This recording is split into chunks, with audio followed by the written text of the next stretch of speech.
Hi and hello watch fans, and welcome back to the glass igloo outside the pavilion at Geneva Watch Days 2025. We have a very surprise visit from one of our co-hosts, Scarlett Baker, who has been running around like a mad woman all through Geneva, visiting brands non-stop for the last couple of days, and we're going to ask her what she's seen already, if she can remember anything. Can you remember anything?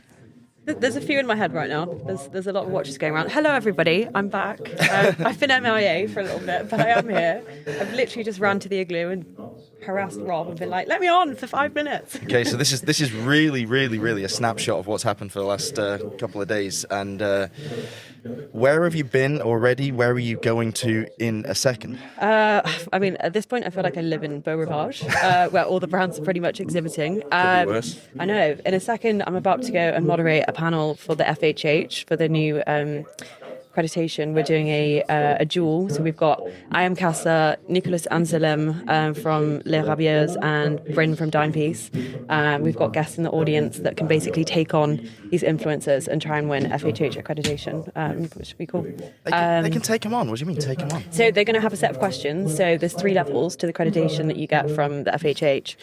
We've got a set of questions, and they've got to hit buzzer, rapid fire. And at the end, if they manage to outdo the experts, they will get the accreditation. That is incredible. So I've just got to moderate it and make sure everything's above board and on time. But knowing my timekeeping and the fact that I've only just showed up now, impromptu, I don't know how that's going to go. It really is the opposite of an igloo in here. Igloos are supposed to be cold and like... Yeah, it's a challenge, but it's worth it. You know, it's really worth it. We've seen some great guests already. We've made some great content, and everybody's very enthusiastic because everyone loves Geneva Watch Days. It's a non-stop party. It really, yes.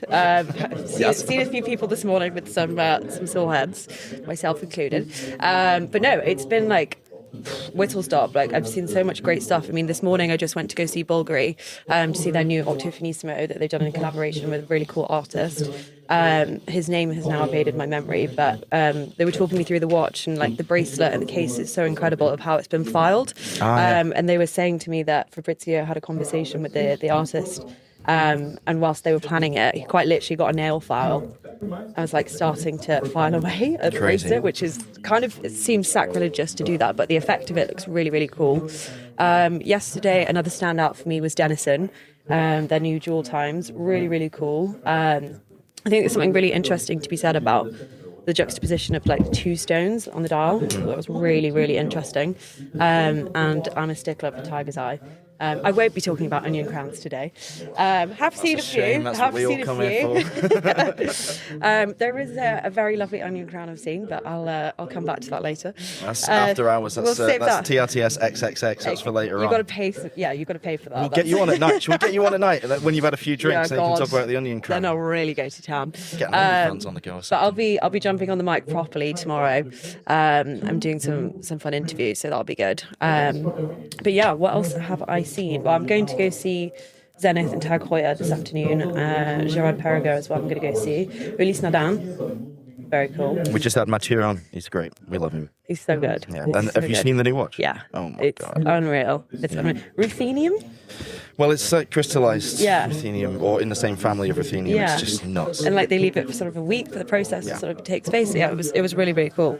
It's also quite nice as well, like when you compare this to Watches and Wonders, where you're sort of showed a real sequence of watches. I think the nice thing about Geneva Watch Days is for a lot of the brands, they're only really focusing on like one major launch for it, which is kind of nice to really hone in on that one product and get a bit more hands-on with it. I mean, the energy this year feels bigger than ever. You know, we're the 4th Geneva Watch Days, right? 6th. 6th? What? Yeah, it was 2020 it started. Yeah, this is 6th, and there's 66 brands here, so it's grown by 20% from last year. Okay, and wow. Scarlett, you're having a moment. You look like you just had a fucking stroke. Sorry, I'm melting. It's also probably like a wave of hangover now, just kicking in. Talking about that Bulgari, I'm waving to Alon. Hello, mate. Yeah. I checked out that Bulgari in the pavilion. Yeah. It's in the case. Yeah. I thought it was meteorite at first because of the way it's been filed. Yeah. It's been done by a guy called Lee Ufan, I think it is. Yeah. And I'm not sure if that's a correct pronunciation, but with the vertical gradient black to grey dye, it's absolutely stunning. I think it might be my favourite one ever. And it's over 5 millimeters thick, so it's not the thinnest of the thin, which is like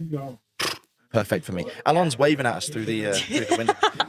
Hi. Hiya, mate. Hiya. I would say though, with the Octave Finissimo, I find that there's been a lot of iterations of it over the years, but it still never feels like tired in any way. No. And I think it's a testament to Fabrizio's vision and what he's doing there. Like, he describes this watch very much as a blank canvas each time. Yeah. So yes, it's still keeping the sort of aesthetic codes behind it, but it's just something about this one I really love, and I didn't think I expected to, actually. No, I was surprised, but I think the key there is that they've created a canvas. That's why it's always blank for them.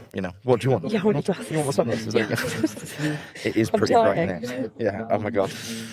You're all right. I'm good. Oh, that's so much better. So tell me about last night, because we saw each other for about 30 seconds. I popped my head out of the igloo while I was closing up, and I saw you, and I was like, finally, we can spend some time together. And then within, 8 seconds, you had vanished. And where did you end up? So I went for a Korean barbecue dinner. Of course you did. I know, we got a big group together. We had some of the team from Furlan Mari there, which was nice. Also, huge shout out to their new watch. Love it. I think the diamonds look really, really beautiful on that. Ended up having the Korean barbecue, and then I accidentally fell into the leopard room. Oh my god. Yeah, like courtesy of Tag Heuer. Get you every time.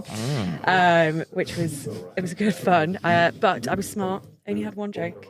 Well, they're 37 francs for a fucking gin and tonic, so I'm sure you only had one drink. Yeah. Said some hellos, and as a leopard print lover, I do love it there. Were you wearing leopard print last night? No, I don't think you were. You were wearing white, so you would have stood out against the couch. Yeah, Got to wear leopard print when you're there, or too many people will see you. Yeah, blend in. But no, it was good fun. And then, big day ahead today, here until Sunday. I'm loving it. It feels really nice this year. Like, there's more people than ever before. Yeah. I'm looking forward to seeing the data as well that they get from the end of this, of how what the footfall actually is. Well, it's good to hear your opinion on it, because I've heard that this is a really important year for Geneva Watch Days, figuring out what its future is going to be, with more and more brands coming on board. Although that's it seems on the surface to be a great metric. Obviously, it's something that some brands are resistant to. They don't want more and more brands. They want it to be more exclusive, more specific. And for us as journalists, it's great, because everyone's close together, everybody's here, all of our colleagues are here, and it's just lovely to see each other. Yeah. But we have to think of it from the brand's perspective. What will become of it? I mean, it is massive. This is the first time they've had a live podcast studio outside the pavilion. The pavilion itself is growing endlessly. Its services are improving.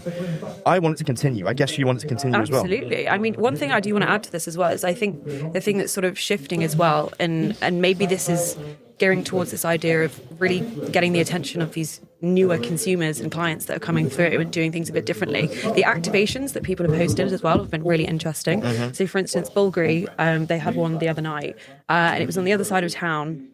And you sort of went through I don't know if you went, Rob, but through a series of sort of alleyways almost. The Opto lights. Yeah. I didn't go, I saw pictures. And it was very kind of industrial setting. It was really interesting. So that was I think brands are doubling down a little bit more on what the experience can be like, and not just going through this same tired routine. And then also shout out to George Bamford as well for his collab with Oris and the takeover that they did. Very smartly geographically placed next to the Grand Duke, to which we haven't been in yet. Actually, I haven't been in. I went in last night. I've not been in yet. Just for 1 or 2. I walked past and I was like, I bet he's in there. I did look. Well, I was trying not to be, but I ended up I was here till the end. I was hanging out with Toby from Denison, and then I ended up in the after party in the glass box. Met some nice people then, and then, as is often the way, we rolled down the road to the Grand Duke, and it's always the right passage. I was hanging out. Sean, one of the barmen. He. I love that you know that. I know all the barmen's names. Yeah. He plied me with many Jaeger bombs. Yeah. Brilliant. You feeling it today? Well, I mean, yeah, that's the state of me. I mean, yeah, it was later than I would have liked it to be, but it wasn't absolutely devastating. Yeah. So, I didn't make it into the lake this morning, unfortunately, because I had to come down here and set up early because Alon had a crazy early meeting at 8. Oof. I don't know why he does it. Yeah. Man's a machine. I know. I never make meetings until 10 at least, but we started recording at 9. He'd already been somewhere at 8. I was here hanging, setting up all the microphones, getting them out of the lockers. It was tough work, and hopefully tonight it goes a little bit easier, a little bit earlier to bed, and then maybe a dip in the lake just to round it off tomorrow morning. But I guess you have to jet off now and become the moderator. Got to go jump on another mic in a second and see if some people can honestly, the questions. So there's 3 different stages. Ask me some questions. Have you got questions here? I haven't got them on me. They're on there. There's 3 different levels to it. So the first one is obviously easier and it gets harder as you go through. But there's some tough questions. So I'm intrigued to see if people can take them on and win. But I think it's a really cool thing to have. Like, I would love to have this FHH accreditation. I think it's incredible. Yeah, I absolutely love the idea of it. I wish I was taking part of it. I wish I'd come and watch you do your thing. But we're going to leave it now. Let's leave it. You got to go. I'm going to hit the music. Let's leave it. Right, we'll see you later. We'll see you tomorrow on the mic. You'll see me on the mic tomorrow. Thanks, guys. Bye-bye. Did I even say anything removed from the useful then? We're still recording, so not Oh, no. Damn it. What away, Scarlett? Oh. We're still recording. Oh. Are you cutting this bit or not? No. Oh, damn it.